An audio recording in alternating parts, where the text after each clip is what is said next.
Government की जो मार्गदर्शिका आई है उसके बाद से सभी शिक्षकों के मन में सवाल है कि आखिर 60,226 वैसे कौन से शिक्षक साथी हैं जिनका स्थानांतरण इस फेज में नहीं हो रहा है और किनका किनका स्थानांतरण हो रहा है, किनका नहीं हो रहा है, अंतर जिला का हो रहा है कि नहीं हो रहा है, सेम जिला वाले का हो रहा है कि नहीं हो रहा है, दूरी का आधार मान के रिजेक्ट किया है कि नहीं किया। बहुत सारा सवाल कमेंट और मैसेजेस लगातार आ रहा है। ठीक है शिक्षक साथियों, तो इस वीडियो को आपको ध्यान से देखना है। ध्यान से देखने के बाद में आपको जो भी पॉइंट नहीं समझ में आ रहा है या अगर फिर भी कोई पॉइंट क्लियर नहीं हो पाता है इस वीडियो को देखने के बाद, तो आप कमेंट कीजिएगा, आपके कमेंट का जवाब जरूर दिया जाएगा।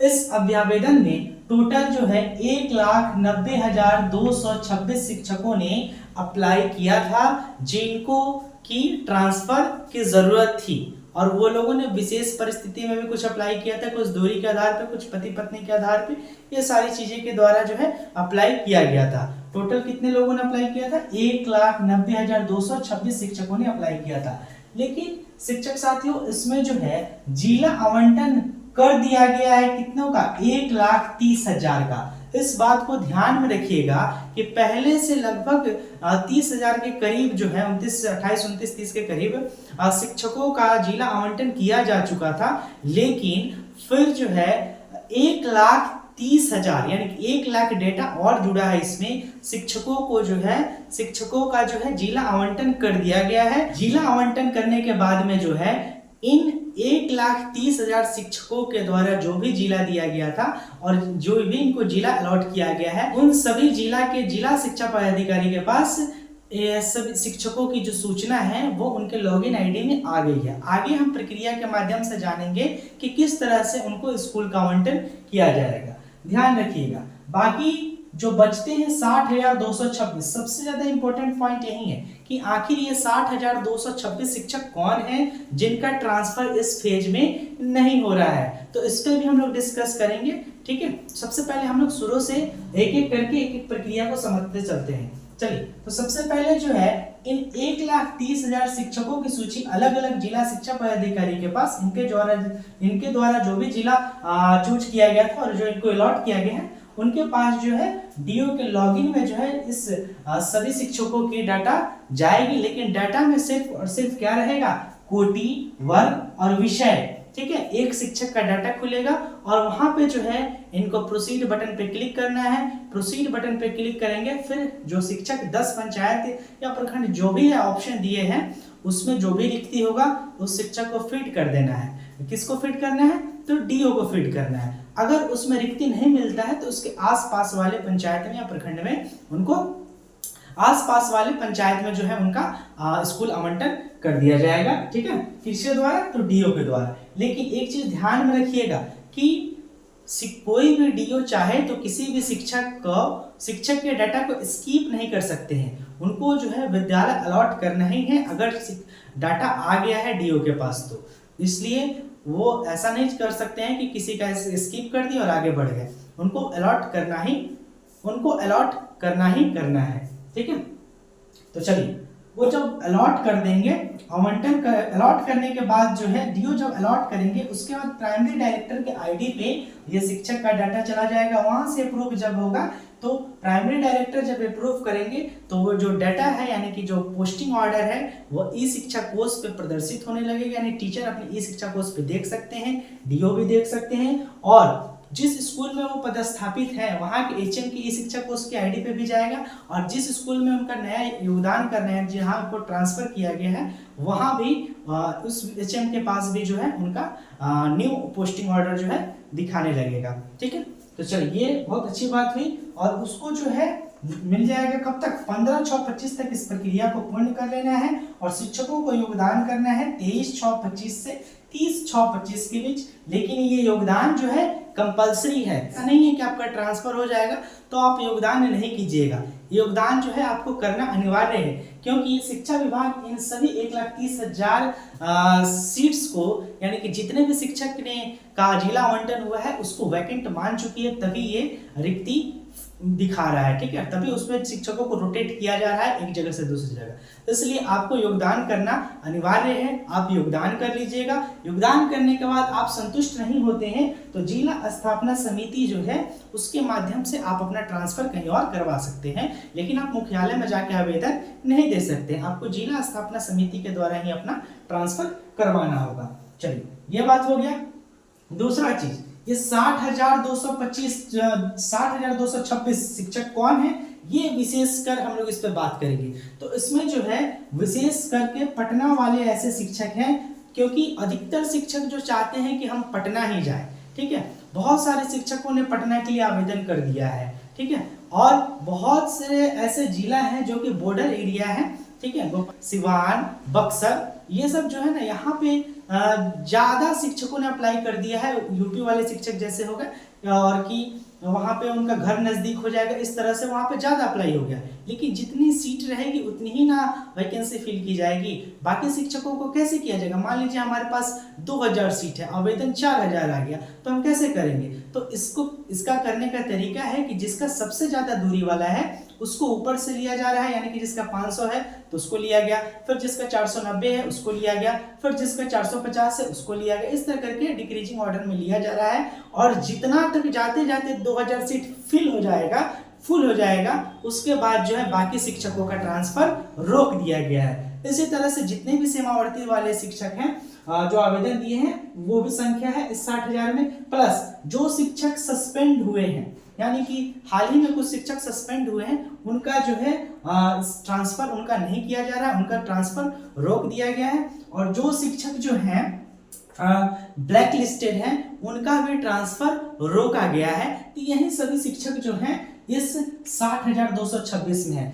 ऐसा नहीं है कि अंतर जिला वालों का नहीं हो रहा है, 5 किलोमीटर वाले का नहीं हो रहा है, 20 किलोमीटर वाले का नहीं हो रहा है, सभी का हो रहा है। ऐसा बिल्कुल नहीं है कि किसी का बाकी रहेगा। अंतर जिला पुरुष हो महिला हो ये तो कंफर्म है। बाकी ये कुछ 14 जिला जो है सुपौल, बांका, जमुई, किशनगंज, शिवहर, सीतामढ़ी, पूर्णिया, पूर्वी चंपारण, अररिया, कटिहार, खगड़िया, भागलपुर, मधुबनी, लखीसराय, अगर आप इस जिला में किसी और जिला से आना चाहते हैं तो यहाँ पे तो आपको बिल्कुल भी दिक्कत नहीं होगा। यहाँ पे आपके लिए सीट खाली है और यहाँ पे आपको बिल्कुल किसी भी तरह का परेशानी नहीं होने वाला है अंतर जिला वाले के लिए और सेम जिला वाले के लिए, क्योंकि यहाँ से शिक्षक बहुत ज्यादा निकल रहे हैं, ठीक है, और यहाँ पे शिक्षकों की कमी है इन जिलों में। इसलिए जो है यहाँ पे शिक्षक को कोई परेशानी नहीं होने वाला है। जिनका भी कोई 5 किलोमीटर के लिए भी आवेदन दिया है, 10 किलोमीटर के लिए भी आवेदन दिया है, उनका ट्रांसफर तय है, चाहे वो पुरुष हो या महिला हो, उनका ट्रांसफर जरूर होगा। अब हम बात करते हैं पटना के बारे में। तो देखिए पटना में पहले से जिनका जिला अलॉट हो चुका है, ठीक है, चाहे विशेष परिस्थिति के आधार पर जिनका अलॉट पटना हो चुका है उनका स्कूल आवंटन होगा, लेकिन बाकियों का नहीं होगा, बाकियों का भी होल्ड रहेगा। लेकिन ये भी कुछ दिनों में इस पे भी एक अलग से लेटर उम्मीद है कि जारी होगा और सब चीज क्लियर हो जाएगा। लेकिन ये ध्यान में रखिएगा कि अगर आपका पहले पटना अलॉट हो गया है तो आपका स्कूल अलॉटमेंट जरूर होगा, अगर पटना अलॉट नहीं हुआ है आपका तो नहीं होगा। लेकिन कोई क्या किया है कि 2-2 जिला दे दिया, पटना भी दे दिया, लखीसराय भी दे दिया, तो उनका लखीसराय में जरूर हो जाएगा, पटना हो चाहे नहीं हो लखीसराय जरूर हो जाएगा। लेकिन शिक्षक साथियों अगर आपका पटना जाना जरूरी ही है, आप पटना जाना ही चाहते हैं, तो आपको जो है दोबारा से एडिट का ऑप्शन मिलेगा। और ये एडिट का ऑप्शन जो है सिर्फ पटना वाले के लिए नहीं बल्कि इन सभी 60,226 शिक्षकों को भी मिलेगा कि वो जो है एडिट करके अपना आवेदन दोबारा से दे सकते हैं। पॉइंट नंबर 16 जो है वो काफी इंपॉर्टेंट है, इसको ध्यान से पढ़िएगा। इसमें लिखा हुआ है साफ साफ, शेष शिक्षक जिनके आवेदन पर अभी तक विचार नहीं किया जा सका है, यानी कि 60,226, उनके संदर्भ में द्वितीय चरण में समीक्षोपरांत निर्णय लिया जाएगा। ऐसे शिक्षक के लिए ई शिक्षा कोष पर यह विकल्प उपलब्ध कराया गया है कि वे या तो अपना आवेदन वापस ले लें, बहुत से शिक्षक ट्रांसफर नहीं लेना चाहते हैं तो आप अपने आवेदन को डिलीट भी कर सकते हैं, ठीक है, या उस आवेदन को नए सिरे से भी भर सकते हैं, ठीक है।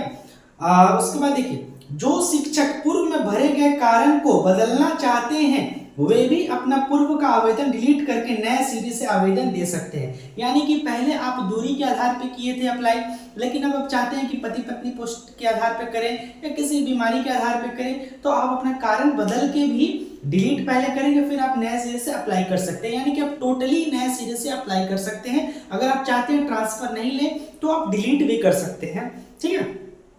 तो उसके बाद जो है आपका आवेदन पे जो है विचार किया जाएगा और आपको जो है ट्रांसफर दिया जाएगा। शिक्षक साथियों, एक बात ध्यान में रखिएगा कि आप जो है 15/6/25 के बाद ही ई शिक्षा कोर्स पे जो है आप अपना नया स्कूल जो आपको अलॉट किया गया है वो देख सकते हैं। कि मान लीजिए अगर कोई छोटा छोटा जिला है तो वो तो अपना अलॉटमेंट प्रक्रिया बहुत जल्दी समाप्त कर लेगा, लेकिन बड़े जिले जो है लगभग 8-10 तारीख तक जो है स्कूल अलॉट करेंगे। लेकिन उसके बाद 4-5 दिन जो है विभाग अपना रिव्यू करेगा। उसके बाद जो है आप अपना विद्यालय अलॉटमेंट 15/6 के बाद देख सकते हैं, क्योंकि आपको योगदान तो 23 से करना है ना, तो 15 से 20 के बाद आप चेक कीजिएगा, आपका स्कूल अलॉटमेंट दिखेगा जून में। ठीक है शिक्षक साथियों, तो ये भी क्लियर हो गया कंफ्यूजन। लेकिन एक बात याद रखिएगा कि सभी शिक्षकों का ट्रांसफर इसलिए नहीं हो सकता है कि जितना रिक्ति होगा उतना ही होगा। बाकी लोगों के लिए नया विद्यालय तो ओपन नहीं किया जाएगा ना, ठीक है, लेकिन लगभग सभी शिक्षकों का हो जाएगा। और देखिए ये जिला जो है काफी ज्यादा इंपॉर्टेंट है। यहाँ पे आउट बहुत लोग हो रहा है लेकिन इन कम लोग हो रहा है, इसलिए यहाँ पे जो है आप अगर आवेदन दिए हैं तो आपका 100% श्योर है कि हो जाएगा। सबसे इंपॉर्टेंट पॉइंट यहाँ पे जो कि काफी अच्छा व्यवहार किया है कि योगदान की तिथि जो 23 से 30 तक है, इस बीच में जो है आप पहले से जिस जिला में वहां से एनओसी लेने की जरूरत नहीं है, वहां से बर्मन लेने की जरूरत नहीं है। आप जैसे ई शिक्षा कोर्स से आप अपना नया पोस्टिंग ऑर्डर डाउनलोड कीजिएगा, ठीक है, आप आके विद्यालय में योगदान कीजिएगा। नए विद्यालय में आप पुराने विद्यालय से स्वतः विरमित समझे जाइएगा, इसलिए जो है परेशान होने की बिल्कुल जरूरत नहीं है। बहुत बढ़िया व्यवस्था है शिक्षा विभाग की तरफ से कि आपको एनओसी वगैरह लेने की आवश्यकता नहीं है। आप जो है स्वतः विरमित समझे जाइएगा, क्योंकि इसमें साफ साफ लिखा हुआ है, ठीक है। देखिएगा यहाँ पे एक पॉइंट है कि 13 नंबर पॉइंट कि योगदान देना सुनिश्चित करेंगे। नए विद्यालय में योगदान की तिथि से वे पुराने विद्यालय में स्वतः विरमित समझे जाएंगे, ठीक है। तो इसका टेंशन आप बिल्कुल छोड़ दीजिए। बाकी ये 60,226 में वहीं पटना में जो ज्यादा हो गया है, प्लस बॉर्डर डिस्ट्रिक्ट में जो ज्यादा अप्लाई हो गया वो वाले लोग हैं, सस्पेंडेड लोग हैं, ब्लैक लिस्टेड लोग हैं, ठीक है। ऐसे बिल्कुल परेशान होना नहीं है कि अंतर जिला नहीं हो रहा है, अंतर जिला मेल नहीं हो रहा है, अंतर जिला महिला नहीं हो रही है, ऐसा कुछ भी नहीं है, सब कुछ हो रहा है। आप लोग बिल्कुल चिंता मत कीजिए। 31 मई आपका इस विद्यालय में, जिस विद्यालय में कार्य कर रहे हैं, वहां आखिरी दिन है, ठीक है। उसके बाद जो है आप गर्मी की छुट्टी के बाद आइएगा तो नए विद्यालय में ही योगदान कीजिएगा। एकदम निश्चिंत होकर गर्मी की छुट्टी मनाइए, ठीक है। फिर भी अगर इन सभी बातों के बाद भी अगर आपका कोई सवाल रहता है तो आप कमेंट बॉक्स में कमेंट कीजिए, मैं उसका जवाब आपको जरूर दूंगा, ठीक है।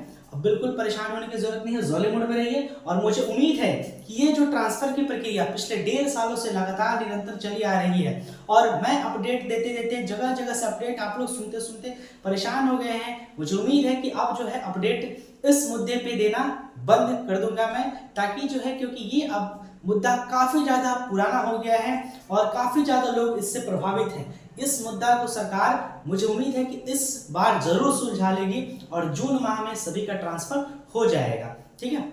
बाकी जो पटना के लिए जो होल्ड वाले हैं, इनका भी स्पेशल लेटर जो है कि 3-4 दिन में आ जाए तो आ जाए, नहीं तो इनका भी जून माह में ही क्लियर होने की पूरी उम्मीद है। आप लोग बिल्कुल परेशान नहीं हुई, सभी का ट्रांसफर होगा, ठीक है। चलिए, तो आई होप कि सारा प्रॉब्लम सोल्व हो गया होगा। चलिए ठीक है, तो वीडियो देखने के लिए आपका बहुत बहुत धन्यवाद। मिलते हैं नेक्स्ट वीडियो में।